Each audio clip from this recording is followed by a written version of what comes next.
Okay, well, welcome everybody to this evening. My name's Holly. I work at Apricity, and I'm joined this evening by Gajinder, who is an egg donation specialist and fertility advisor. And she's going to talk to us about the matching process at Apricity and how we find and match our donors. And then we're also joined by Tracy, who is a mum of 3 and a parent herself through egg donation, who's come on this evening to very generously share her story with us. So welcome, Gajinder and Tracy. Thank you for joining us. Thank you. There is a Q&A box at the bottom. So if you've got questions throughout, please do pop your questions in the Q&A, and we'll make sure we have time to answer those later. So I think we'll start off. Gajinder, we'll hand over to you. I will share the slides. Thank you, Holly. And the floor is yours. We'd like to hear all about Apricity, what it is that you offer, what are the conversations that you have on a daily basis with people about our donors and the treatments that we offer. So let me just go to share the screen. Thank you. So as Holly said, I'm Gajinder, so I'm the egg donation specialist and fertility advisor at Apricity. I've been in egg donation for about 6 years now. Something, special about Apricity is that it's a company that offers a virtual platform. So we offer virtual pathways with particular clinics in London and Manchester. So Manchester Fertility is a clinic in Manchester. The London clinics are IVF London, King's Fertility, Aria Fertility, the Bridge Clinic, and Avenues. So they're the clinics we follow pathways with. The Artery Egg Donation Programme, it's, filled with the advisors. We have the donation team, we have nurses, we have midwives, we have doctors, we have counsellors. So it's a range of different people within Apricity. How it works is, so your donor would go to one of these clinics for her egg collection. It's where the embryos would be created. Any other tests, investigations that need to be done for both the donor and for the recipient would be arranged local to their home or to your home address or workplace, wherever is more convenient for you. It works a lot better for busier lifestyles, people that aren't able to go to a clinic like you would traditionally. You would have to make at least 10 visits to a clinic. This minimizes the travel. You can do a lot more appointments like this, so through a screen, over the phone, and through our app. So you have your own advisor that looks after you and looks after your donor throughout that process. Thank you, Holly. Just with kind of the support that we offer. So you get your own advisor, as I said, that looks after you throughout the process. That's after you've been matched to a donor. Prior to that, you are in touch with usually myself or one of my colleagues that would speak to donors, speak to recipients, and we do the matching. So I specifically offer the matching of donors and recipients. We offer a live chat as well with us, so you're able to speak to us whenever you need to. It's very convenient.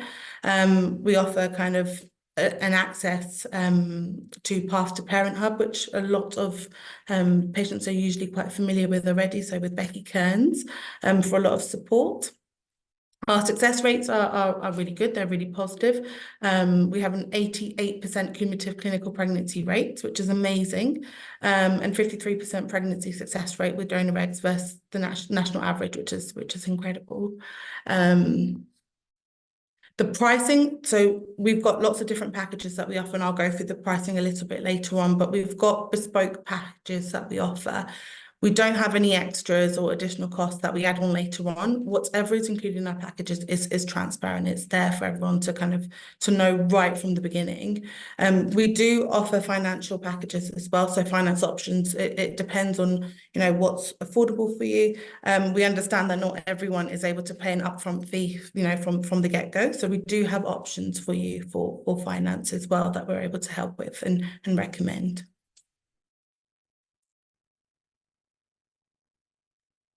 Can I get the next slide? Thank you.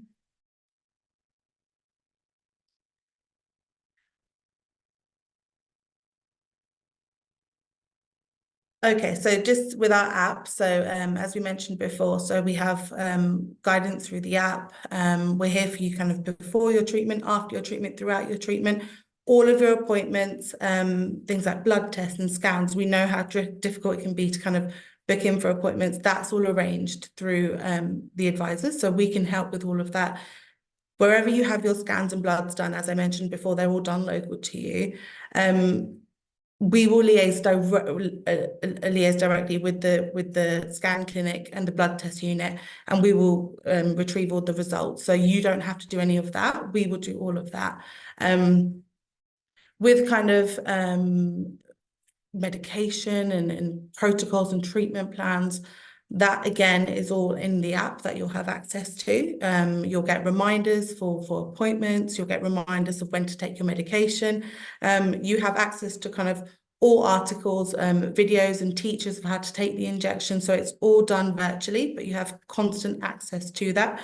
You don't have to, like you would traditionally, call up a clinic and ask for the help or the support. You have it all in front of you. And obviously, we're always on our phones. Everyone has access to apps. So you have constant kind of access through that whenever you need it.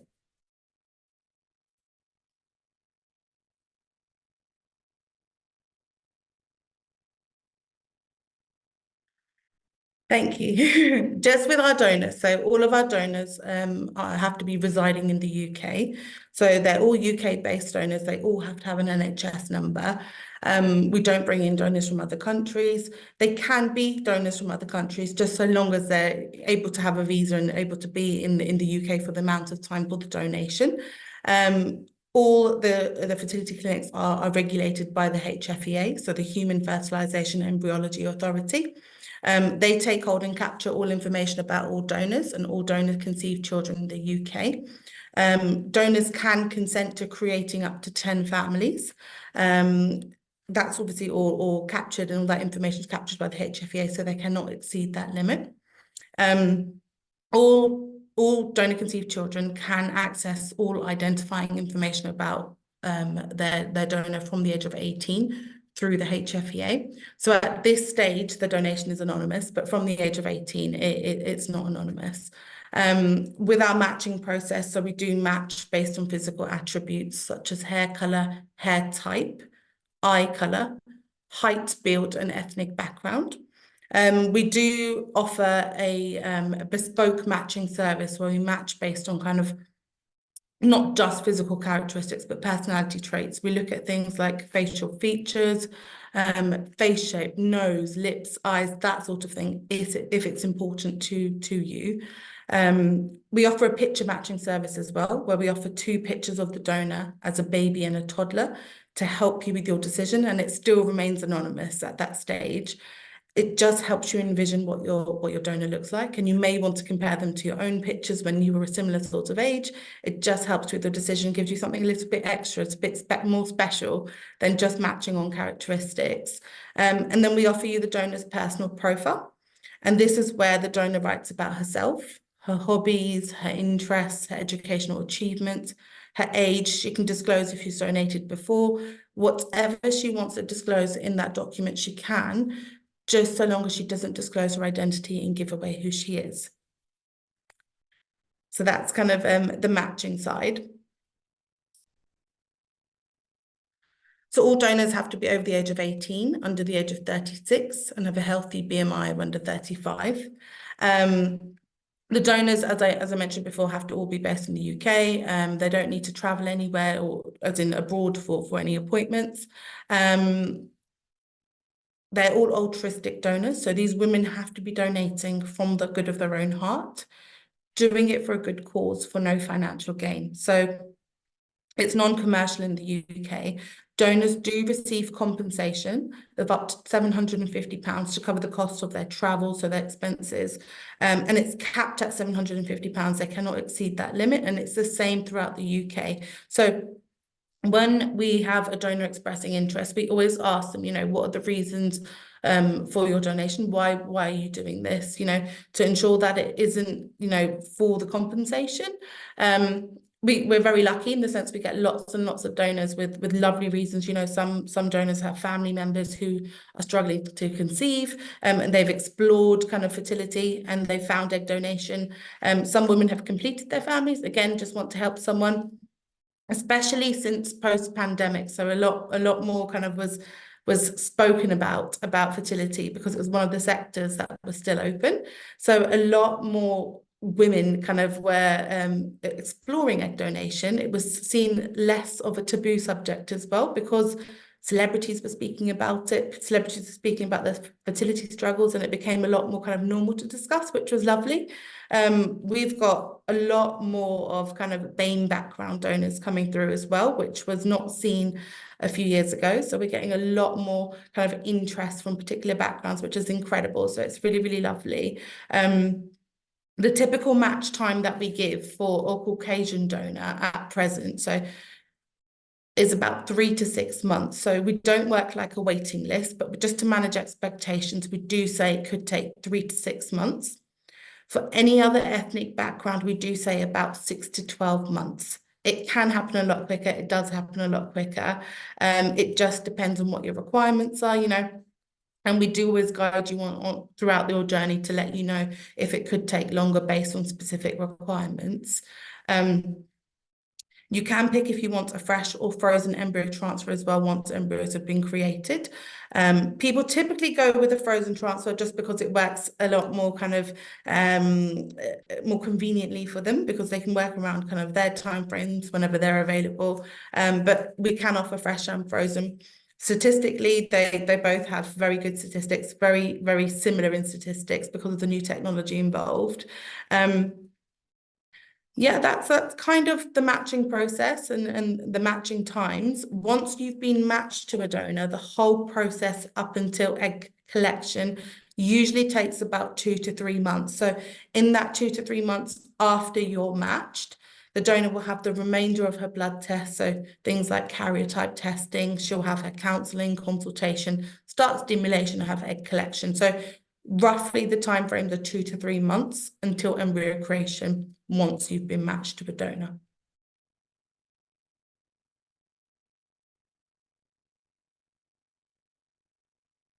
So with our packages that we offer, so we've got various different packages and they all include fresh eggs that we offer. The first is the one-to-one fresh egg donation package where you're guaranteed to receive all of the eggs collected from the donor. So every single egg in that cycle comes to you for your use for embryo creation. This package is £16,295. It includes the egg donor recruitment and matching fee of £3,300. So that's the first fee you make payable to us for us to find and recruit your donor. It's an all-in-one package. So it includes all tests and investigations for the donor, blood tests, scans, medication, egg collection. It includes embryo creation, a semen analysis for the partner. It includes all scans. It includes creating the embryos. One transfer is included and medication is also included. So essentially it's an all-in-one package for all the eggs collected from the donor. A lot of people go for this package when they're looking to create, you know, a high number of embryos for potentially having sibling pregnancies as well. So usually it gives you a high number of embryos. The average number of eggs a donor collects is between 16 to 18. So that's how much we usually expect, how many eggs we expect for you to kind of receive in this package. But it could be more and it could be less. But if we had any sort of concern with the number of eggs a donor would collect, we probably wouldn't have brought her through the process anyway. So we do usually expect you to receive a good number of eggs at this package. We then have our 8 fresh egg package, and this is where you're guaranteed to receive 8 fresh eggs from a donor's egg collection. Everything is included in this package like it is the one-to-one package. The only difference is you have 8 eggs, so we're guaranteeing 8 eggs in this package. Remainder of the eggs collected in this package, we are actually putting into our frozen egg bank, which we are building for the future. So the eggs are essentially being split for someone else to purchase in the future. This includes in the creation of embryos and also a transfer and medication as well. And then we also have packages for our intended parents, so surrogacy packages. We offer an 8 fresh egg or 12 fresh egg package, and this is just up until embryo creation. So both the packages include embryo creation for surrogacy. It includes all the donor screening and freezing of embryos also for a year. The cost of the transfer to the surrogate, any tests and investigations for the surrogate would be charged directly by the treating clinic. For 8 fresh eggs, it's £12,295. For 12 fresh eggs, it's £14,550. But if there was 2 sperm providers, so if both the intended parents were looking to create the embryos, then it would be £16,295. All of these packages include that 3,300 donor recruitment fee that you would pay to us initially. The donor compensation is not included in these costs, so that would be on top.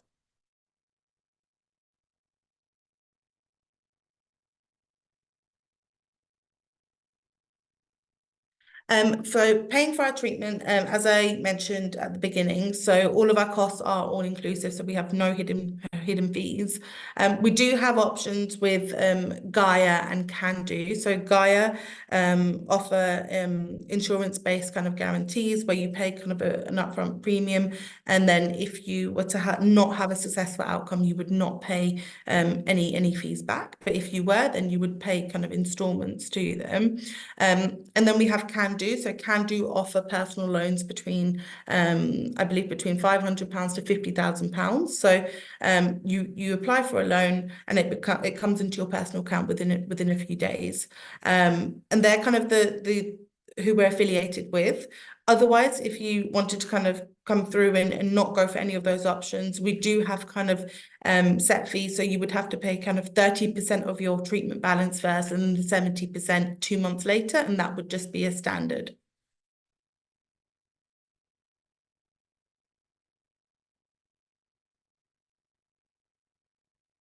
I think we've covered most of these ones at the have. start, Gajinder, actually, and there have actually been a few questions that have come in that probably are better to answer now before we hear from Tracy while we're on these topics. So what I'll do is I'll stop sharing and we can answer some of these questions.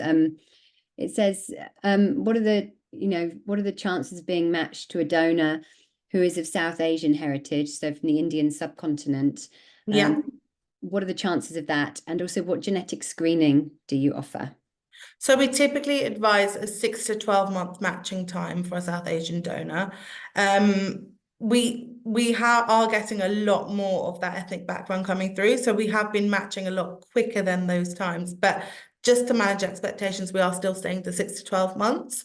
So I would say between the 6 to 12 month mark, we're quite confident that we can match in that time frame. And then just with, sorry, what was the other question, Holly? Sorry. Second question was, what genetic screening do you offer? Screening. So as standard, we always include a carrier type testing for the donor. That's always a standard. If there was any other screening, so if there was any carrier genetic testing that needed to be done, that would be at an additional fee. So the sperm provider, so the male partner and the donor would both have to have that done. I believe it's roughly around £500. It can be arranged, but that would be at an additional cost. And then PGTA screening on the embryos is also an additional fee. It's not included as standard. That would be charged directly by the treating clinic. Okay. Another question here. What about the donor's family health history and religion? Yeah, so with the donor, so the first thing that she does when she's onboarded is she completes a set of questionnaires to give us information about her medical history and her family medical history. So we gain information as far back as the donor herself, her parents, her siblings, her grandparents, her aunties and uncles and cousins. It's quite an extensive list of genetic abnormalities and hereditary conditions that we go through. And that's obviously to ensure there's no risk to any child born from her donation. We do decline a lot more donors than we accept because of that, because obviously we want to ensure that, everything will be okay in the future for any child also. The forms are reviewed by the medical team. So they're reviewed by the consultants, the nurses and the genetics counsellor if need be, to determine whether there would be a suitable donor or not.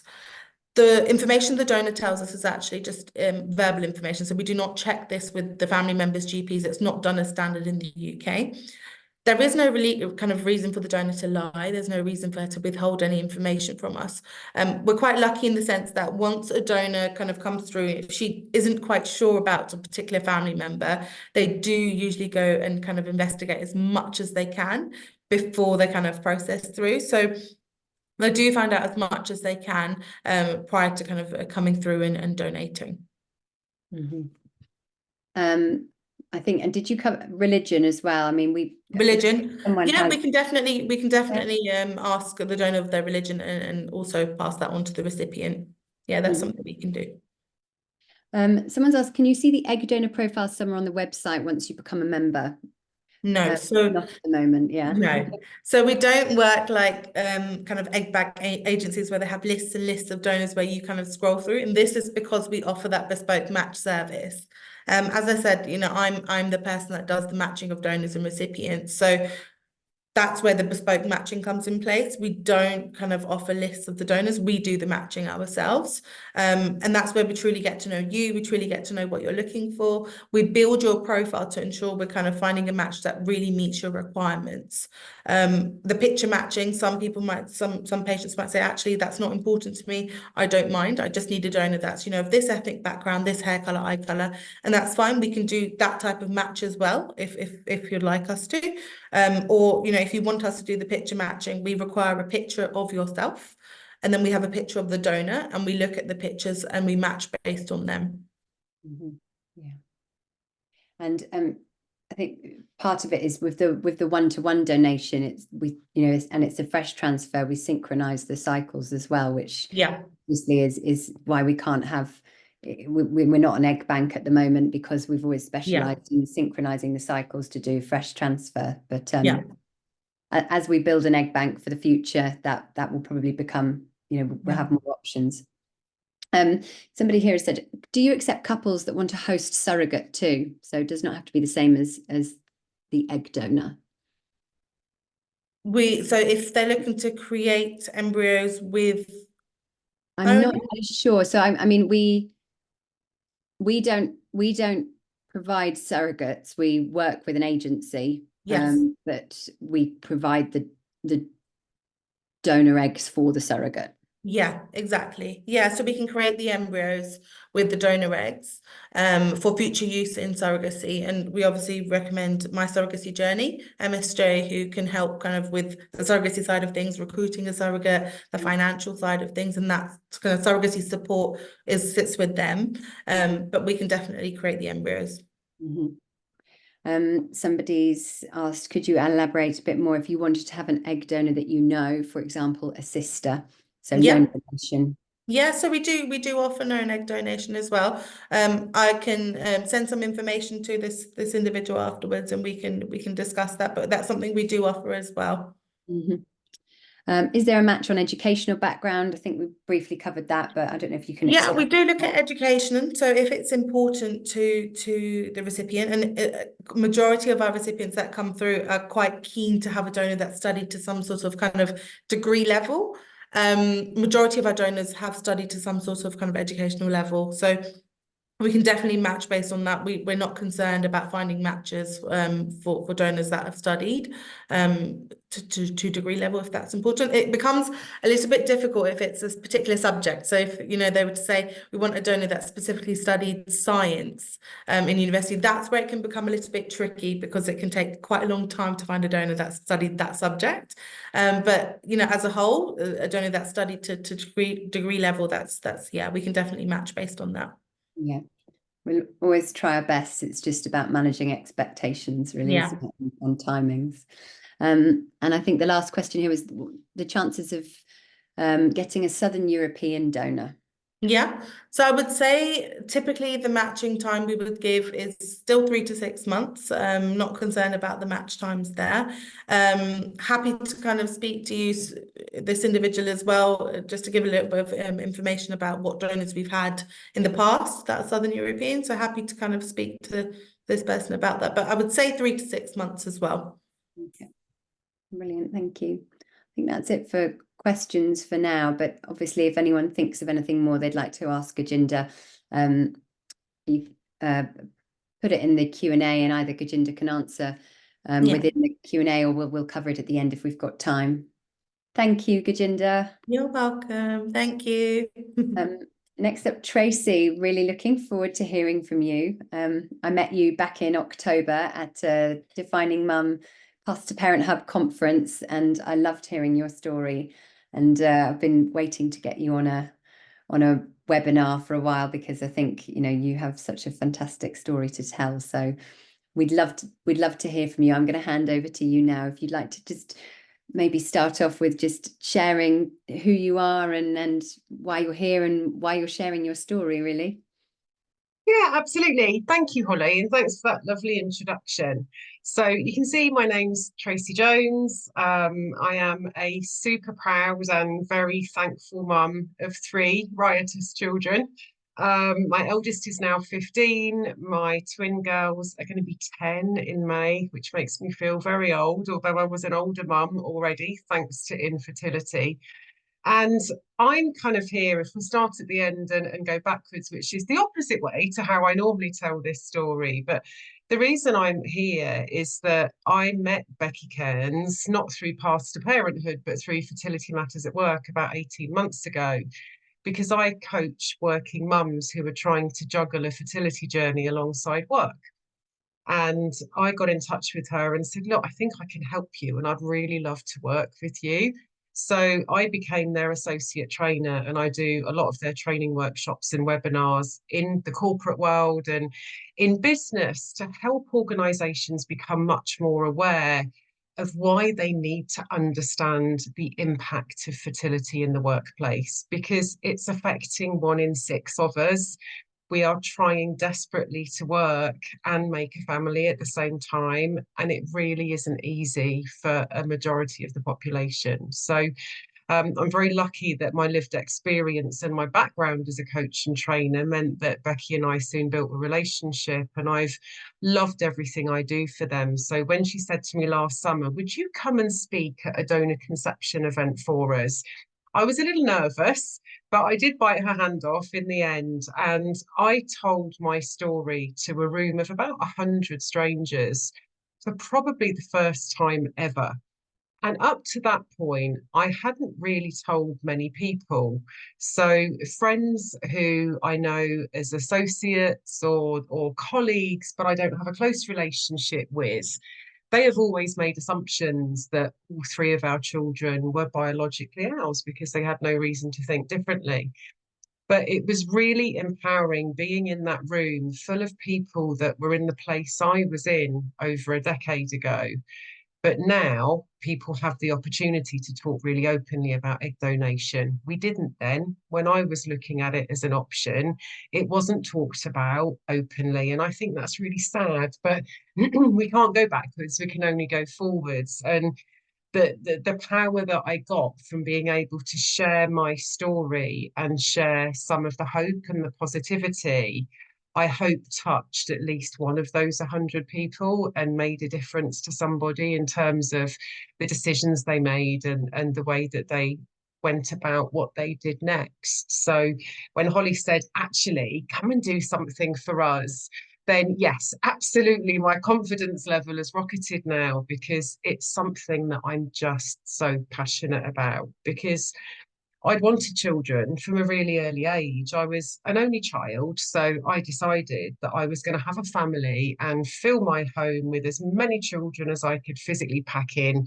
I knew what age I was having them. I knew how it was going to work. I even knew the genders and what names they were going to have. But life had really different ideas for me. So I married a man I probably shouldn't have married in my late 20s, because by this point I'd found out through some family history that there was something called a balanced chromosomal translocation within our family, something I'd never heard of, but apparently it's really quite common. It affects 1 in 500 people in the UK. And it meant that my chances of potentially having a healthy baby were probably only 50%. And that's making something really complicated really simple, because there isn't time in this webinar to do any more than that. So I kind of got back with this guy I'd been with for a long time in this utter panic of, if I'm going to have my children before I'm 30, then I need to marry this man I've known for a really long time.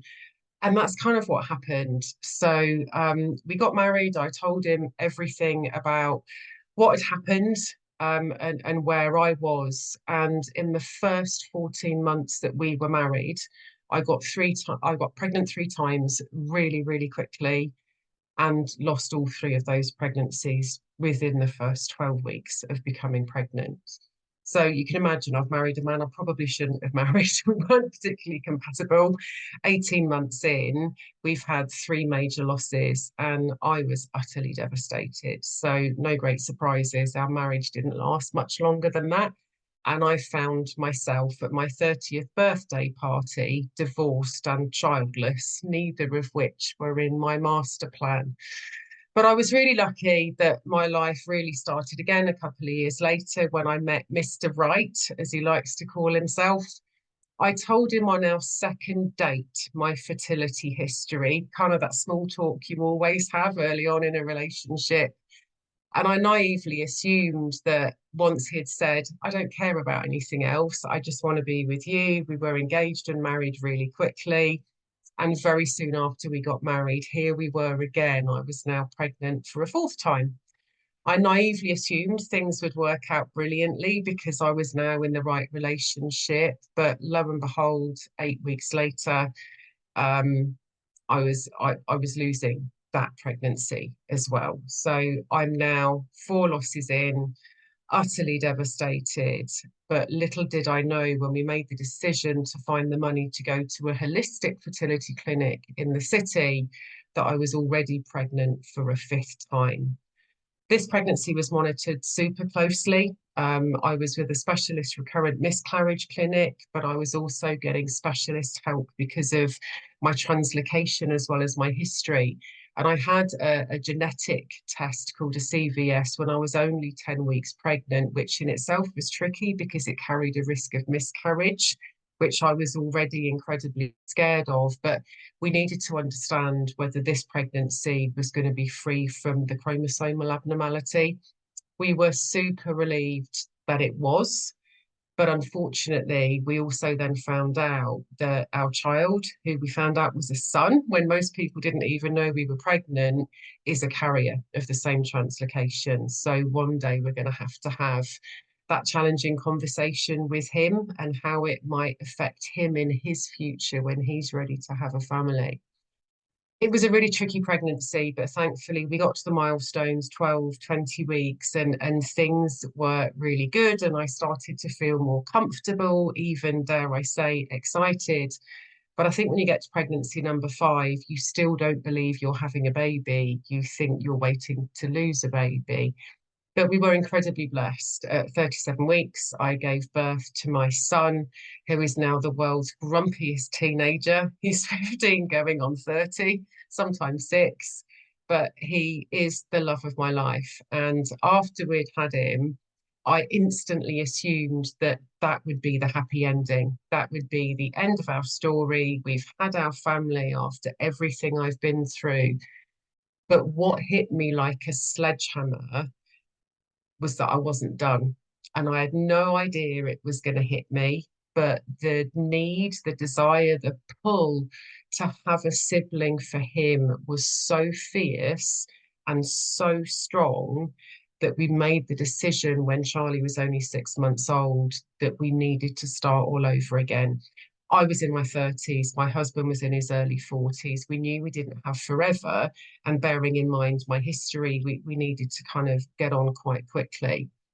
The difficulty was, after previously getting pregnant really quickly, now my body had shut down. And in 3 years after having our son, I didn't conceive naturally once. The NHS eventually took us seriously and tested and prodded and poked me for everything you can imagine, as I'm sure many of you have been through. And they eventually diagnosed me with unexplained secondary infertility. Again, this could have been the end of the story. And many friends and family members, who I'm sure were well-meaning and intended, said to us, well, do you think maybe someone's telling you it's time to stop? Just be grateful for what you've got. And believe me, nobody is more grateful. But until you're in the situation where your absolute focus is around giving your child siblings and completing your family, you don't listen to anything else. And I was still so driven that my husband and I made the decision that we would look at what's next. For us, IVF made sense as being the next step. And because we had a child already, we knew we weren't going to get funding. So we pulled pennies from everywhere you can possibly imagine, self-referred to a private fertility clinic. And that's when our IVF journey began.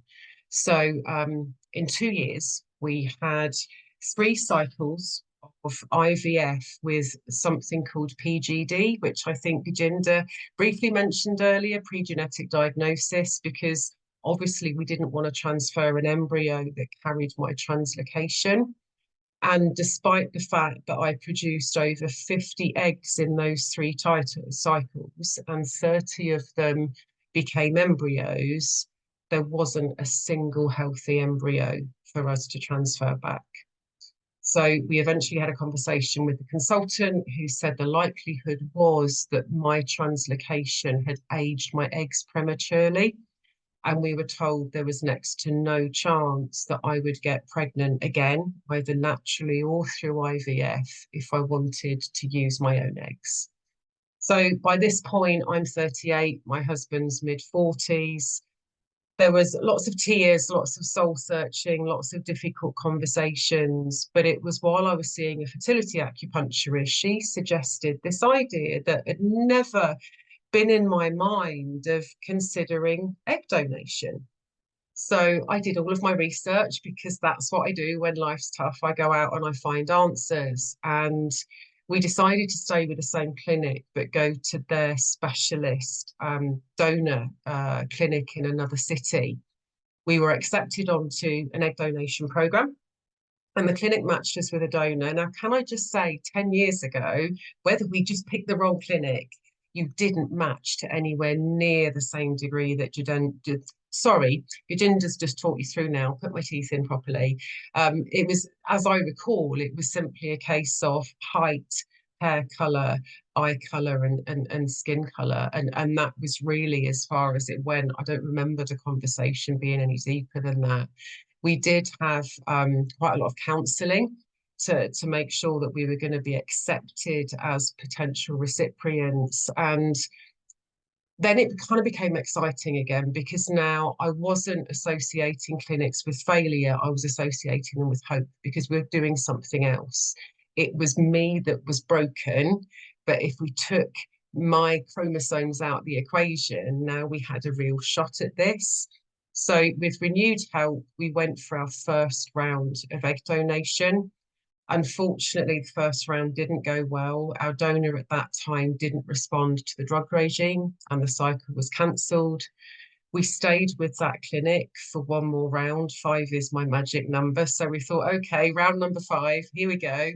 Different donor. We were told from the offset that the embryos that were created weren't the best quality. There were only 2 of them, but we had both transferred, and I then had what's called a chemical pregnancy, where I got a very faint positive for a few days, but it didn't last for very long. So you can imagine we're now years down the road, we've had 5 failed cycles with my own eggs and then with donor eggs.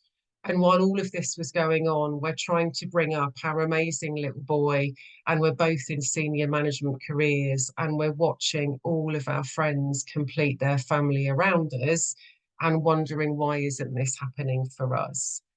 But it was that same acupuncturist who had advised we looked at the donation route, who then threw an absolute curveball at us and said, do you know what? There still aren't many clinics in the UK that do egg donation. Have you thought about going abroad?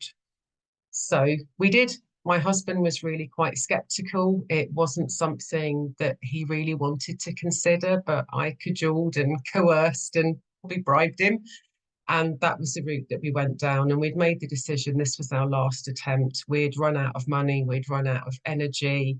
We were in utter overwhelm emotionally and mentally, because I'd spent so much of my life by this point injecting myself in lay-bys and service stations and trying to work it around the rest of our life. And it was becoming detrimental to our son. He needed his mum and his dad back full time. So we picked a clinic in Madrid and we got on an aeroplane knowing full well that this was everything that we had left in us. And we just thought, you know what, a change of scenery, change of protocol, a chance to breathe. Who knows what's going to happen? By this time, I'd taken a career break because I was told the stress of my life probably wasn't helping us. My son was in school, so we're now 5 years down the road from when we decided to start IVF. The cycle took everything out of us that we had left our wallets very empty. But what I didn't know was when we boarded the plane to come home, there were 4 of us on board and not 2. And 7 months later, I gave birth to the most beautiful little girls who are 9 going on 19. I wouldn't change what we went through for the world. It took me a decade to have my family. And what we did isn't absolutely for everybody, but the fact that you're here tells us that this is something that you're considering really seriously. I know that I am the luckiest person in the world because not everybody has the happy ending that I've had.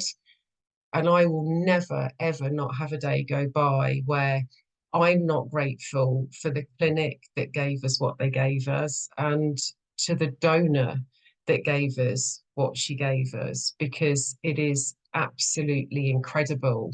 I think for me, the only thing that I'm always going to be sad about and will probably have to manage with my girls one day is that although my husband has written them the most beautiful story about how they came to be without using complex donor terminology. We've been really open with them already at quite a young age.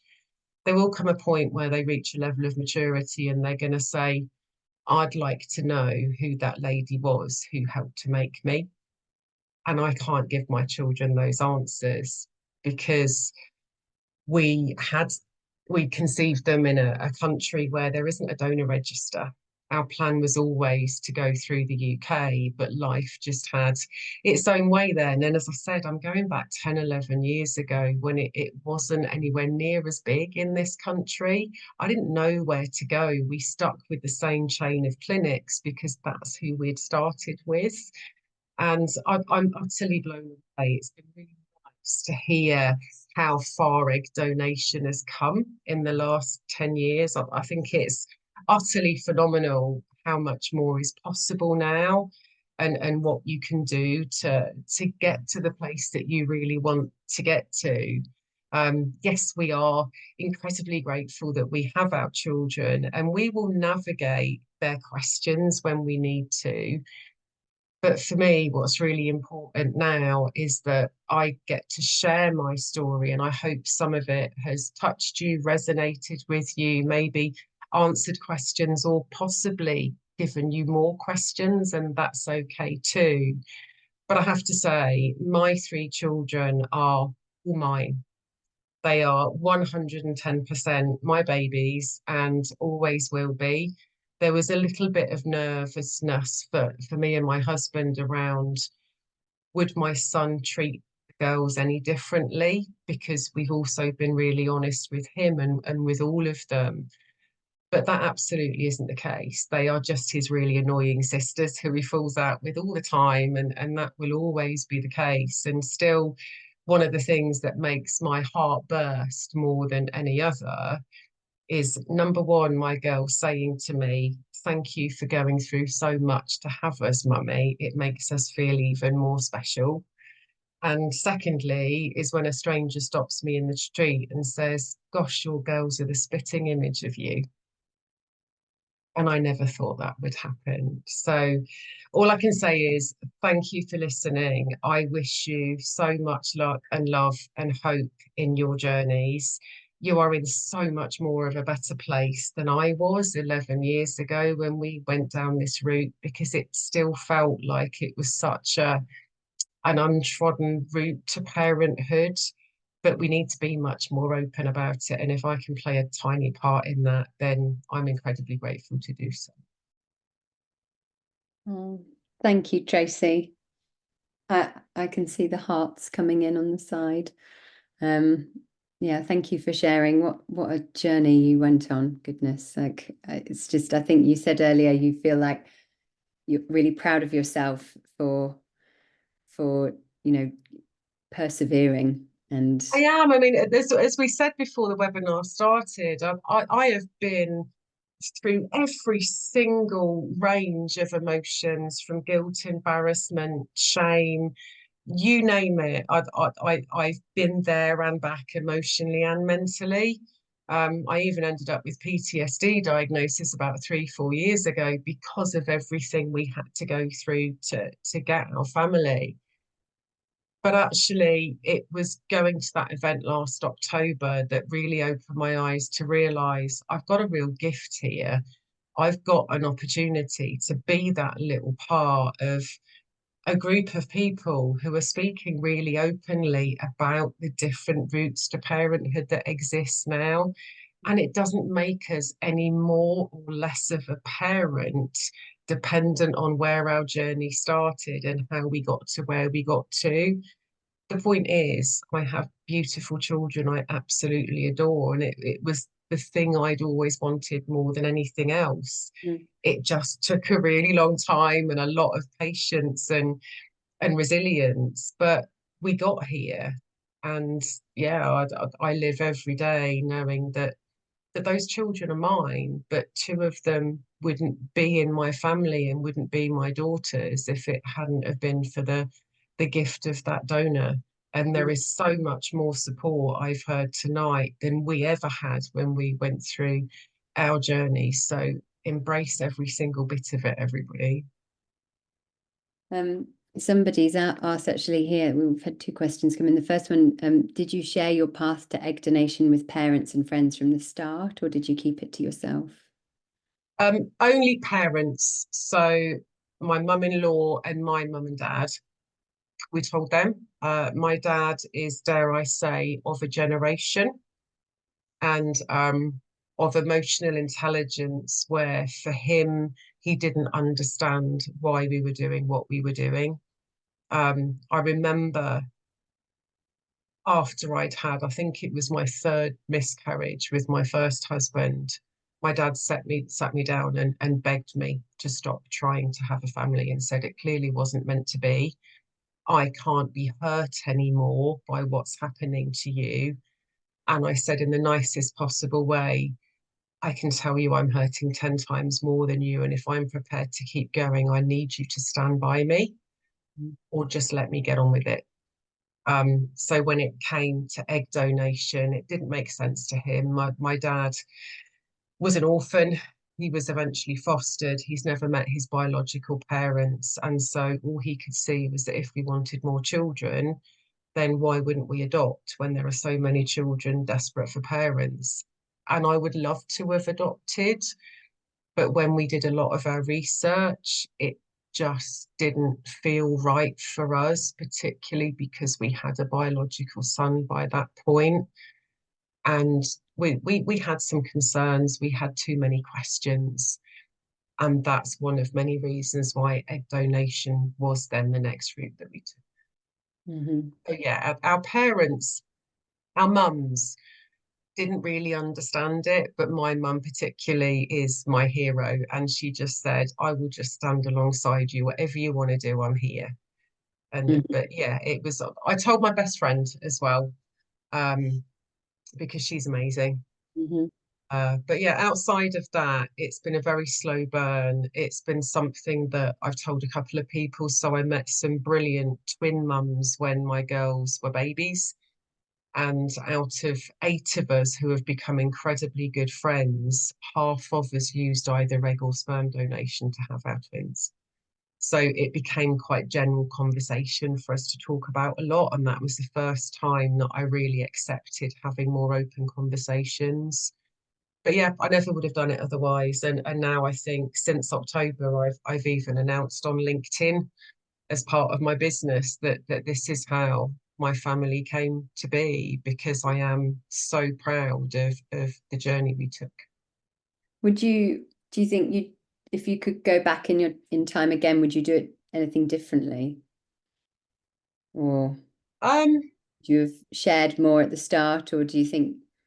yeah, I think I would, but of course, life moves so fast Yeah. now, doesn't it? And we, as I said, I meant it absolutely genuinely when I was listening to everything that's offered now and how the process works and how much more tailored and comprehensive it is. I was thinking, wow, gosh, was it really that many years ago that we did this? And I did feel really isolated and really alone. I'd managed to meet one other woman on an online forum called Fertility Friends or something, I think it was called.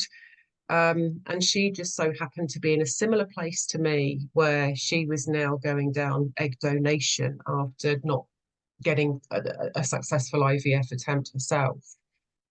And we became really good online friends, and it was amazing. She had twin boys 6 months before I had the girls, and we did eventually meet up. But outside of that, I had nobody else to talk to. And for a long time, I did feel, well, what are people going to say? If I tell people openly, are they going to look at my children differently? Are they going to treat my son differently to how they treat my daughters? Are they going to question why we did what we did?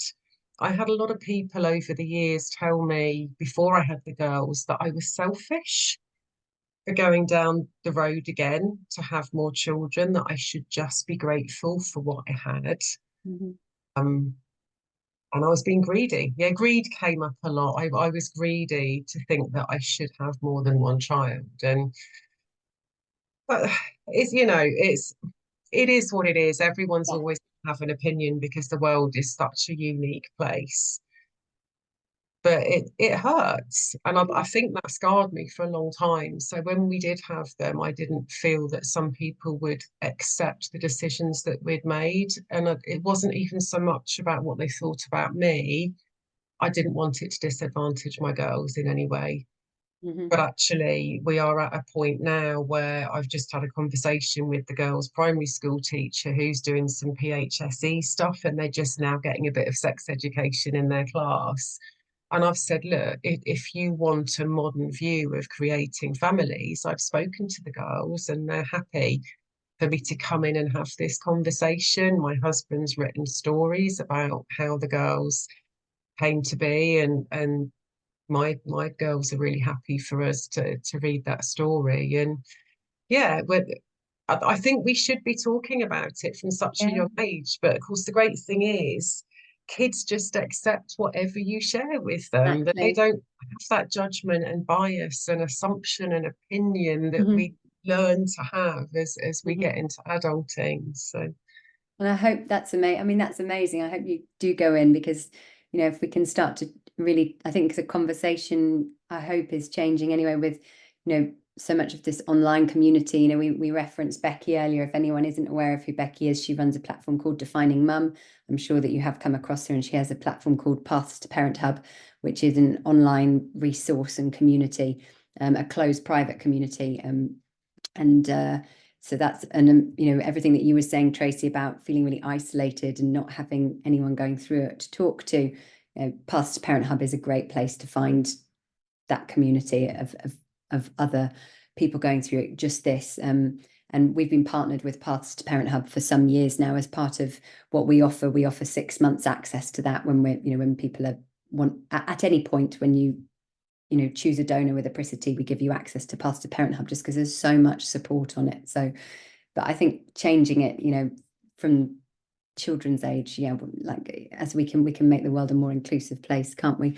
I'm conscious of time. I want to get through a few questions here. There was another one. Somebody said, did you do genetic testing on the embryos with your girls, and which clinic? In Madrid, if you can remember. Oh, you're on mute, Tracy. You're on mute.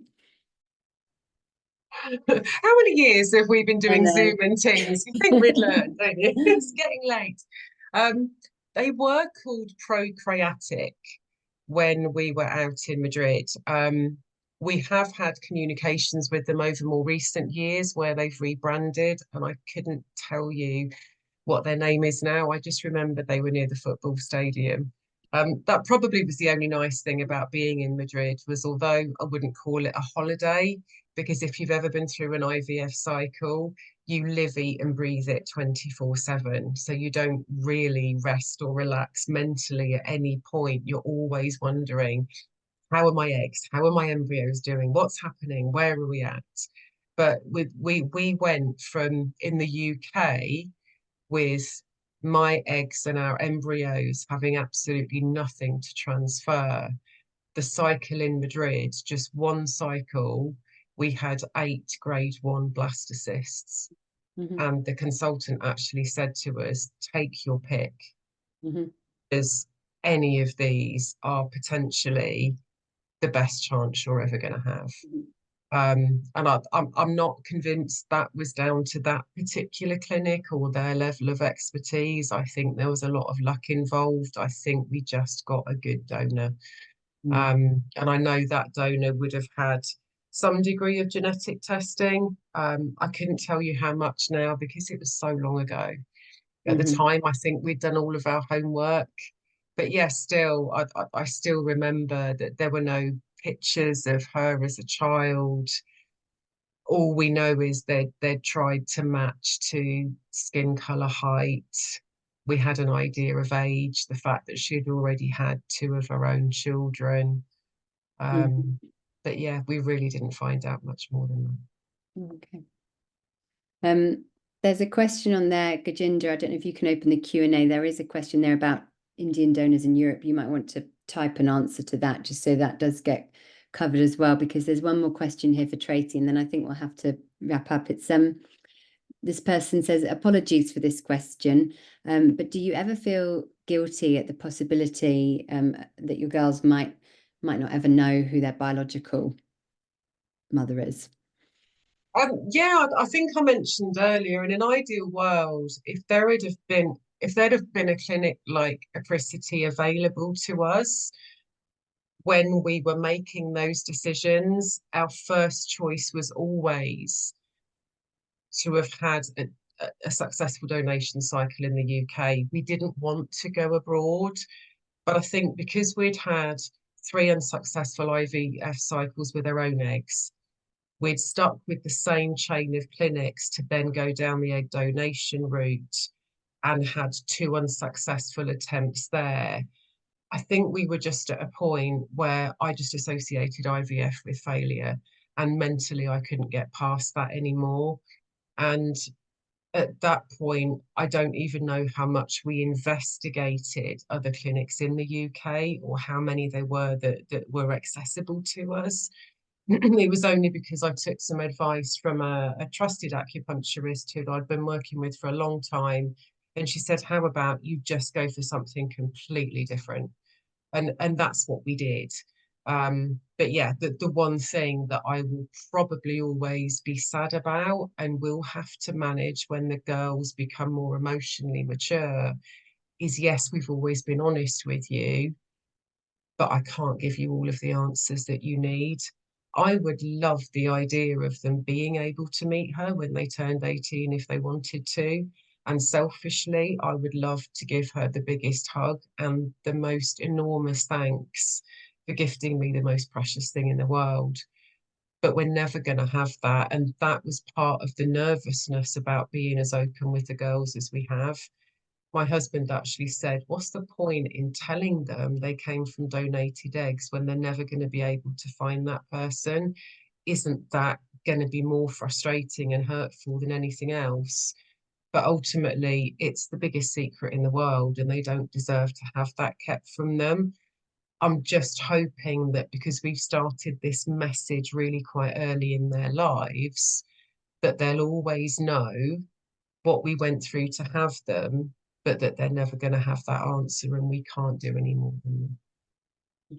And to the person who put in the QA that I made you cry, I'm really sorry. I seem to have a habit of doing this. I don't intend to, but I hope the story has given you some hope and some joy, as well as a few tears. Yeah, absolutely. I think that's all of the questions that we have time for, but thank you so much, Tracy, for coming on and sharing that.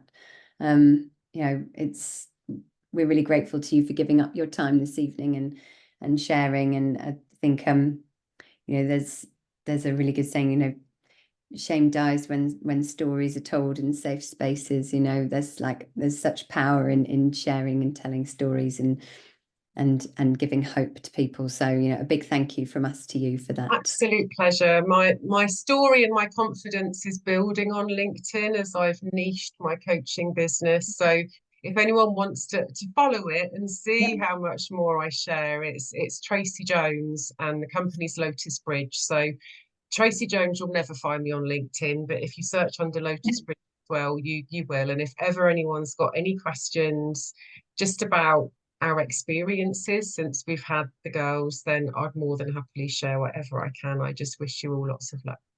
We can share your link in the when we share the recording. We can share your link. Thanks for inviting me, Holly. It's been really nice to see you again and have the opportunity. Absolutely. Thank you. And thank you, Gajinder. What we'll do is, if anyone did want to talk to Gajinder, again, you can either book a call directly with Gajinder into her calendar, which we'll share, or you can find her over on www.apricityfertility.com. But we will share all of Tracy's contact details, Gajinder's contact details. If anyone has any questions for Gajinder or Tracy, I know they'd be really happy to hear from you. And I hope you have a lovely evening. Thanks, everyone. Thank you. Thanks, everybody. Thank you. Bye-bye. Bye.